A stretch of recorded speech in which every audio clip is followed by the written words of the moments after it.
Hello बच्चों, कैसे हो आप लोग। मैं डीजी सर अपने यूट्यूब चैनल पर आपका स्वागत करता हूं।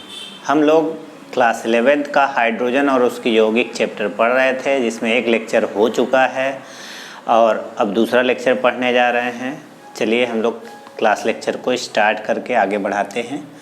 जैसे देखिए, हाइड्रोजन हम लोग पढ़ रहे थे, तो हाइड्रोजन को प्रिपेयर भी करना हमें आना चाहिए कि किन किन मेथड से हम हाइड्रोजन बना सकते हैं।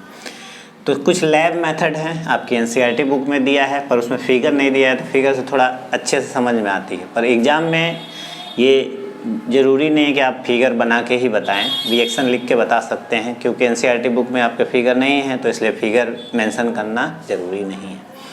तो देखिए, एक मेथड ये है कि जिंक लेकर, ये आप देख ही रहे हैं, आपका उल्फ इसको बॉटल बोलेंगे, उल्फ बॉटल एक तरह से फ्लास्क टाइप का है, कांच का होता है। इसमें थिसेल फनेल लगा हुआ है। इस फनेल से हम डाइल्यूट H2SO4 डालते रहते हैं और पहले से जिंक ले लेते हैं। जिंक का ग्रेनुलेटेड जिंक यहाँ लिखे थे हम, मिट गया है। ग्रेनुलेटेड जिंक मतलब जिंक का छोटा छोटा टुकड़ा। छोटा टुकड़ा लेने से बेनिफिट क्या है, उसकी सरफेस एरिया अधिक होती है, तो इसलिए हम ग्रेनुलेटेड जिंक लेते हैं।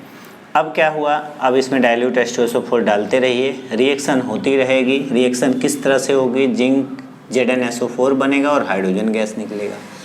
ये हाइड्रोजन आप डिलीवरी ट्यूब, ठीक है, या निकास नली भी बोलते हैं इसको, यहाँ से होते हुए इसमें आती है। इसमें वाटर लिया गया है और एक फ्लास्क को उल्टा करके रखा गया है, तो इसको डाउनवर्ड डिस्प्लेसमेंट कहते हैं। मतलब हाइड्रोजन ऊपर की तरफ गया है और जो ऑक्सीजन है, जब देखिए पहले यहाँ हाइड्रोजन जब नहीं था तो ऑक्सीजन था, तो जब हाइड्रोजन हल्की होती है तो ऊपर की तरफ जाएगी, तो हाइड्रोजन क्या हो जाएगी, नीचे की तरफ आ जाएगी।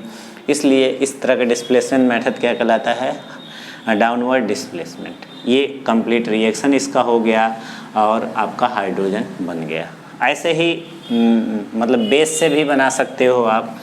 मान लीजिए जिंक ले लो और फिगर तो मान के चलो ऐसे ही होगा, उसमें कोई बेस डाल दो, जैसे NaOH, तो क्या हुआ, Na2ZnO2 और क्या निकला, हाइड्रोजन गैस। तो सोडियम जिंकेट इसको बोलते हैं, ठीक। सोडियम जिंकेट बना और हाइड्रोजन गैस निकला। इस तरह से हम लैब में हाइड्रोजन गैस बना सकते हैं, चाहे एसिड से रिएक्ट करा के, चाहे बेस से रिएक्ट करा के भी। और भी तमाम रिएक्शन है जिससे जो रिएक्टिव मेटल होते हैं, अगर वो डाइल्यूट एसिड से या बेस से रिएक्ट करते हैं तो हाइड्रोजन निकलता है। लेकिन दो हम लोग देख लिए, और भी है, लेकिन ये मेनली दोनों लैब में यूज होता है, इसलिए लैब मेथड में देखें। अब हम नॉर्मल मेथड देखते हैं, नॉर्मल या कमर्शियल मेथड।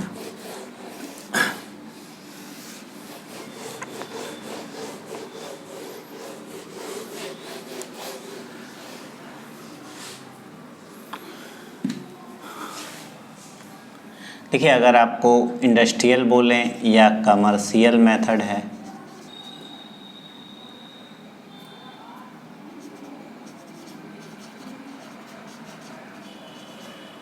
प्रिपरेशन का कमर्शियल मेथड क्या है, या औद्योगिक विधि जिसको हिंदी में बोलते हैं, क्या है, कैसे बना सकते हैं। तो देखिए, कमर्शियल में आप इलेक्ट्रोलिसिस करा सकते हैं, और इलेक्ट्रोलिसिस ऑफ क्या, वाटर, H2O का इलेक्ट्रोलिसिस। तो लेकिन H2O आयोनाइज नहीं होता इजीली, क्योंकि एक वीक इलेक्ट्रोलाइट है। वीक इलेक्ट्रोलाइट क्या होते हैं, जिसका आयोनाइजेशन इजीली नहीं हो, जो आसानी से ब्रेक ना हो, उन्हें वीक इलेक्ट्रोलाइट कहते हैं। तो इसको ब्रेक करने के लिए स्मॉल अमाउंट में एसिड और बेस का यूज करते हैं। तो सपोज करिए हमने थोड़ा सा इसमें HCl मिला दिया और प्लेटिनम इलेक्ट्रोड ले लिया, तब ये ब्रेक हो जाएगा। और जब ये ब्रेक होगा तो H2 and O2 आपको देगा, ठीक। एनोड, एक एनोड पर जाएगा और एक कैथोड पे जाएगा। इस तरह से हमें हाइड्रोजन और ऑक्सीजन गैस मिलेगी, और प्लेटिनम इलेक्ट्रोड पर ये रिएक्शन हम लोग कराएंगे। अगर हमको प्योरेस्ट फॉर्म में हाइड्रोजन चाहिए तो इलेक्ट्रोलिसिस में कौन सा मेथड यूज करते हैं, तब हम निकिल इलेक्ट्रोड का यूज करते हैं। और बेरियम हाइड्रोक्साइड। देखिए आप वाटर जल्दी ब्रेक नहीं होता है, आयोनाइज नहीं होता है, इसलिए एसिड या बेस डालना पड़ता है। अगर डालेंगे तो इलेक्ट्रोलिसिस की प्रोसेस फास्ट हो जाएगी, इसलिए हम लोग बेरियम हाइड्रोक्साइड डालकर इलेक्ट्रोलिसिस कराते हैं और निकिल इलेक्ट्रोड लेकर कराते हैं। तब हमें ये जो प्रोसेस मिलता प्योरेस्ट फॉर्म में हाइड्रोजन मिलता है। तब आप प्योरेस्ट फॉर्म में हाइड्रोजन ऑब्टेन कर सकते हैं, ठीक है। और ब्राइन सॉल्यूशन का इलेक्ट्रोलिसिस और एक इम्पॉर्टेंट इलेक्ट्रोलिसिस है इलेक्ट्रोलिसिस ऑफ ब्राइन सॉल्यूशन। अब क्वेश्चन ये है कि ब्राइन सॉल्यूशन कहते किसको हैं। ब्राइन का मतलब जो कंसनट्रेटेड सैचुरेटेड NaCl का जो सॉल्यूशन होता है उसे हम ब्राइन सॉल्यूशन बोलते हैं। चलिए हमने ब्राइन सॉल्यूशन ले लिया, NaCl सॉल्यूशन ले लिया, इसको इलेक्ट्रोलिसिस कराए। इलेक्ट्रोलिसिस मतलब एक एनोड एक कैथोड, प्लेटिनम इलेक्ट्रोड ले सकते हैं। तो Na+ इक्वस और Cl- इक्वस बना। अब जानते ही आप एक एनोड होता है और एक कैथोड होता है। एनोड पर ऑक्सीडेशन होता है। अगर हम यहाँ 2 मोल लेके कराएं, थोड़ा सा ईजियर होने की वजह से थोड़ा आसान हो जाए, एनोड पर ऑक्सीडेशन की प्रोसेस होगी तो 2Cl- एनोड पर ऑक्सीडेशन होगा तो ये Cl2 बना और 2 इलेक्ट्रॉन रिलीज किया। आप देखिए नेगेटिव चार्ज का मतलब इस पर 2 इलेक्ट्रॉन है। अगर एक क्लोरीन से 1 इलेक्ट्रॉन, दूसरे क्लोरीन से 1 इलेक्ट्रॉन, तो कि बन क्या जाएगा Cl मुक्त फ्री रेडिकल, दूसरा भी क्या बन जाएगा Cl फ्री रेडिकल। ये दोनों मिल करके क्या बना लेंगे Cl2। तो यही हुआ, लेकिन एनोड में इलेक्ट्रॉन रिलीज हुआ। अब आते हैं कैथोड पर क्या प्रोसीजर होगी। कैथोड पर रिडक्शन होगा, लेकिन रिडक्शन के लिए एक चीज़ आपको ध्यान रखना होगा। जैसे मान लीजिए हमारे पास Na भी है और वाटर भी है, तो 2 चीज़ें हो गई कैथोड पर जाने के लिए। तो जिसका SRP value, SRP means standard reduction potential, आगे 12th में पढ़ेंगे, लेकिन अभी फ़िलहाल सोडियम आयन अगर एक्वस सॉल्यूशन में है तो वो कैथोड पे जाके रिड्यूस नहीं होता, वाटर जाके रिड्यूस होता है। अगर आपसे कोई रीजन पूछता है तो आप कहेंगे क्योंकि वाटर का standard reduction potential greater than sodium, यानी सोडियम से उसका स्टैंडर्ड रिडक्शन पोटेंशियल ज़्यादा है। जिसका रिडक्शन पोटेंशियल नाम से ही लग रहा है ज़्यादा होता है, उसका रिडक्शन आसानी से होता है, इसलिए Na ना जाके वाटर जाता है।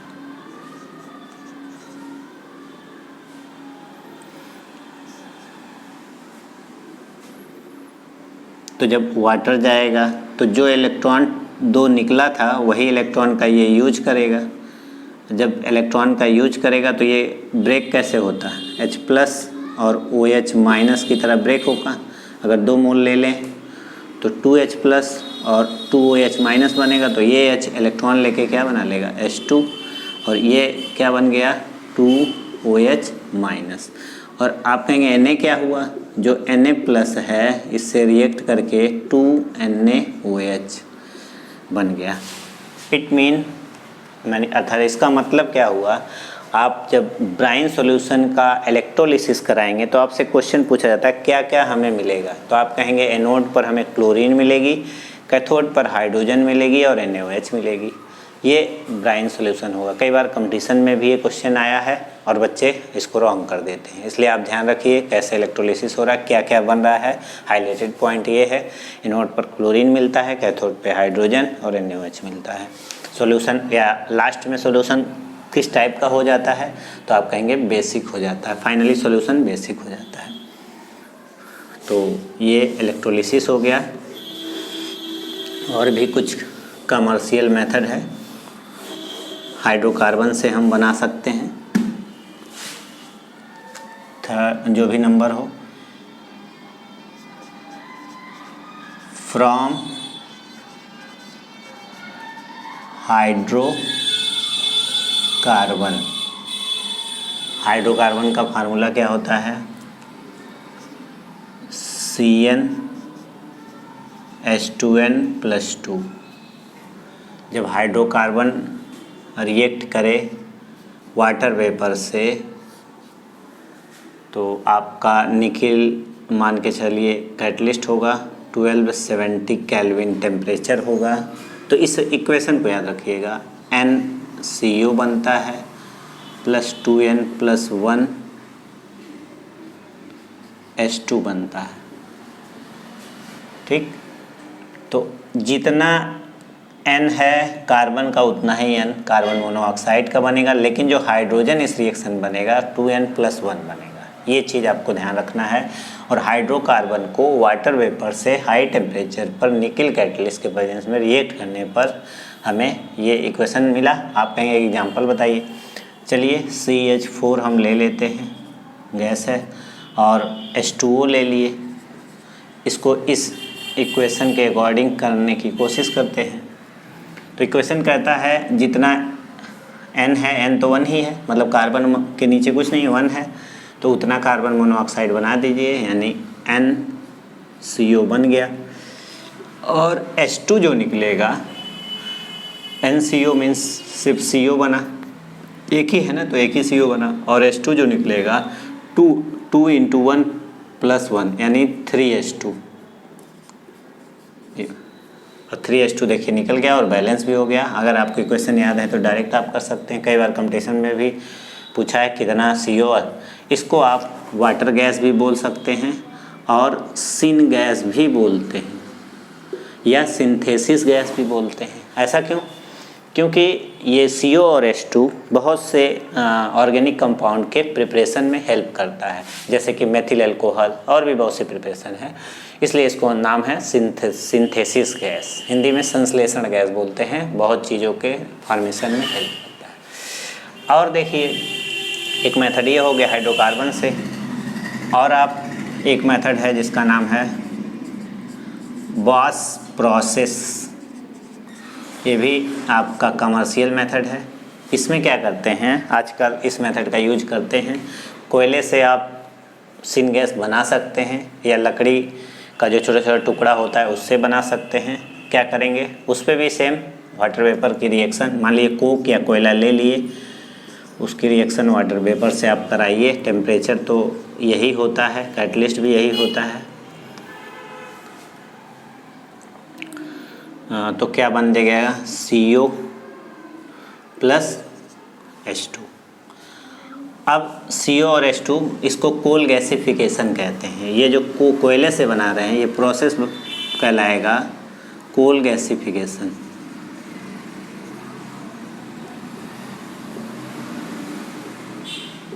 कोल गैसिफिकेशन कहलाएगा। मान लीजिए हम इस प्रोसेस में H2 का अमाउंट बढ़ाना चाह रहे हैं, तो क्या करेंगे, CO एंड H2 तो लिए ही, फिर से इसको वाटर वेपर ले करके, कैटलिस्ट होता है Cr2O3 Fe2O3 और हीट करते हैं, लगभग इतना ही टेम्परेचर होता है। तो क्या होगा, CO और ज़्यादा ऑक्सीडाइज यानी CO2 बना लेगा, और हाइड्रोजन जो बचा वो आप निकाल दीजिए। आप देख रहे हैं एक H2 हमने लिया, 2H2 मिला, यानी प्रोडक्शन ऑफ हाइड्रोजन इस मेथड से बढ़ जाता है। इसे बॉस प्रोसेस कहते हैं। और एक प्रोसेस और है जिसका नाम है लेन प्रोसेस, यहीं पे हम बता दे रहे हैं। ये भी कमर्शियल मेथड है, इम्पॉर्टेंट भी है। इसमें क्या है, आयरन ले लीजिए, आयरन पे वाटर वेपर की रिएक्शन कराइए, 3 मोल ऑफ आयरन 4H2, तो क्या बन जाएगा आपका Fe3O4 and 4H2, iron oxide बन गया। ये प्रोसेस लेन प्रोसेस कराता है। जब आयरन पर वाटर वेपर पास कराते हैं तो Fe2O3 आपका हाई टेम्परेचर पर रिएक्शन कराते हैं। आयरन कैटलिस्ट ले सकते हैं, अदरवाइज निकिल वगैरह के प्रेजेंस में हाई टेम्परेचर पे अगर आयरन पर वाटर वेपर पास कराते हैं तो हमें Fe3O4 ऑब्टेन्ड हो जाता है।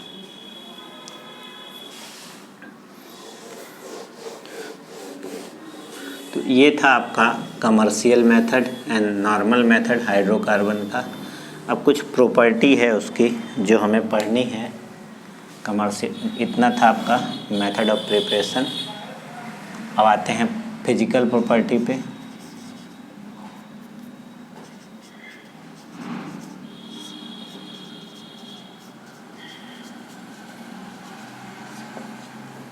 देखिए फिजिकल प्रॉपर्टी बहुत ख़ास नहीं है। हाइड्रोजन जो आप देखते होंगे बैलून में भरा जाता है और उड़ता है। कार्बन डाइऑक्साइड भरने पर बैलून नहीं उड़ पाता। हम लोग मुंह से जो गैस भरते हैं वो कार्बन डाइऑक्साइड होता है, वो बैलून देखते नहीं उड़ पाता। लेकिन जो मशीन से भरते हैं वो उड़ता है, क्योंकि उसमें हाइड्रोजन होता है, थोड़ी बहुत हीलियम भी रहती है, क्योंकि वो हल्का है एयर से, इसलिए ऊपर जाता है। तो फिजिकल प्रॉपर्टी हाइड्रोजन अगर देखा जाए तो कलरलेस होता है, यानी कोई कलर नहीं है। ऑर्डरलेस होता है, कोई टेस्ट नहीं है। वाटर में ना के बराबर सॉल्युबल है, ना एसिडिक होता है, ना बेसिक होता है, और कोई टेस्ट भी नहीं होता है हाइड्रोजन में। ये इसकी हाइड्रोजन की नॉर्मल प्रॉपर्टी है। और रिएक्टिविटी बहुत कम होती है, क्योंकि इसकी बॉन्ड एनर्जी बहुत हाई होती है, इस वजह से बहुत कम रिएक्टिव है हाइड्रोजन। कुछ फिर भी है इसमें प्रॉपर्टी जो आपको खास ध्यान रखना है। जैसे डाई हाइड्रोजन की जो प्रॉपर्टी है, हम उसको हेडिंग डाल दे रहे हैं ortho and para hydrogen. Ortho and para hydrogen इसको कहते हैं। क्या कहते हैं? Ortho and para hydrogen. तो देखिए जो H और H मिलके क्या बना? H2, यानी 2 हाइड्रोजन हमें चाहिए। तो एक इसके पास प्रोटॉन होगा, इसके पास प्रोटॉन होगा। भाई सबकी न्यूक्लियाई होगी, इसकी अपनी न्यूक्लियाई है, इसकी अपनी न्यूक्लियाई है, दोनों न्यूक्लियाई मिलके H2 बनाते हैं। तो ठीक उसका अगर हम फिगर बनाना चाहें, ये प्रोटॉन, ये प्रोटॉन, इलेक्ट्रॉन तो बाहर मूव, ये इलेक्ट्रॉन का रोटेशन है, एक ही डायरेक्शन में मूव करता रहता है इलेक्ट्रॉन का डायरेक्शन मान लीजिए इधर है, किधर भी रहे इलेक्ट्रॉन की डायरेक्शन तो एक ही डायरेक्शन है। लेकिन प्रोटॉन के मूवमेंट के बेस पे हम आर्थो और पैरा हाइड्रोजन बोलते हैं। हो सकता है दोनों प्रोटॉन एक ही डायरेक्शन में मूव करें, तब हम इसे कहते हैं आर्थो हाइड्रोजन, तब इसका नाम आर्थो डाई हाइड्रोजन बोलेंगे, क्योंकि 2 हाइड्रोजन होगा तभी। आर्थो डाई हाइड्रोजन क्या कहेंगे? Ortho di hydrogen. सिर्फ प्रोटॉन बना रहे हैं, इलेक्ट्रॉन का मूवमेंट वही है।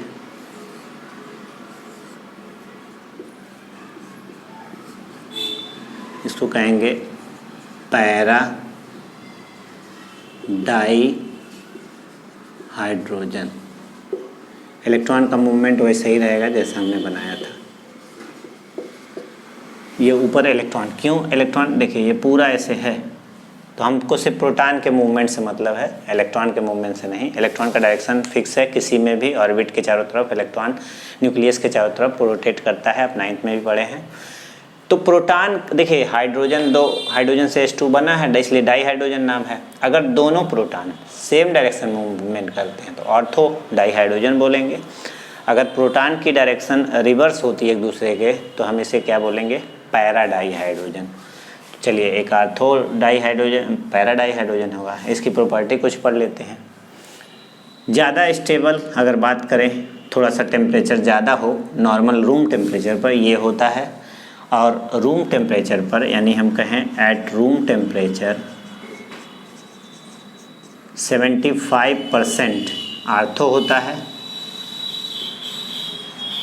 और हाइड्रोजन, और 25% पैरा हाइड्रोजन होता है। आप कहेंगे एक ही हाइड्रोजन में दोनों कैसे? जितना भी आप लेंगे अगर रूम टेम्परेचर पे है, दोनों एक दूसरे में कन्वर्ट होते रहते हैं, आपको पता नहीं चलेगा।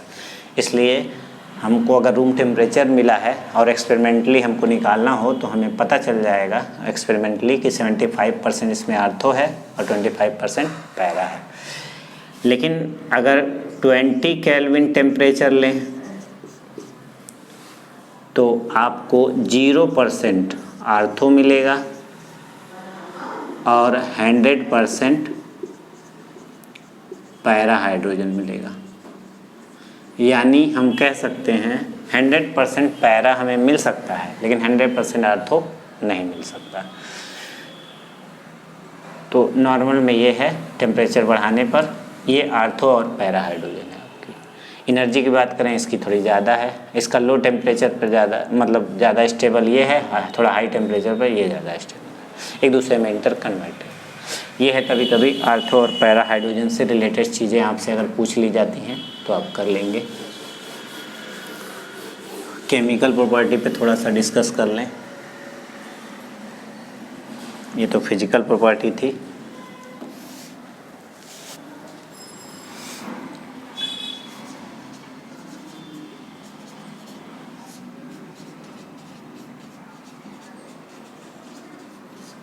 केमिकल प्रॉपर्टी देखिए, केमिकली हाइड्रोजन रिएक्टिव नहीं होता है, फिर भी इसकी रिएक्शन मेटल से भी है, नॉन मेटल से भी है, हाइड्रोजन से भी है, सॉरी ऑक्सीजन से भी है, हैलोजन से भी है। इसलिए कुछ रिएक्शन है जो हमको देखना है। चलिए, पहला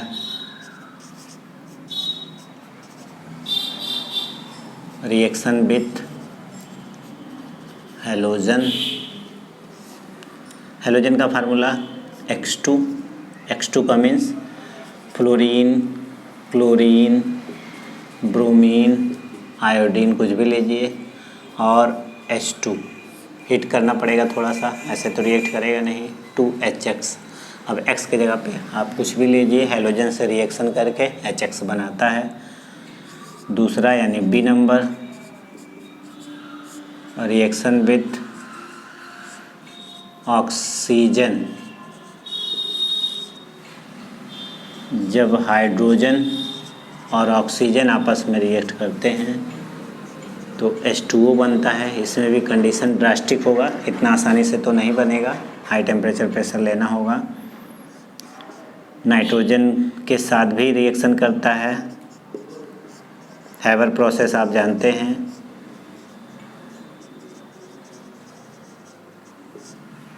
नाइट्रोजन के साथ N2, 3H2, Fe, MO भी, high temperature pressure and pressure, तो अमोनिया का फॉर्मेशन कर लेता है।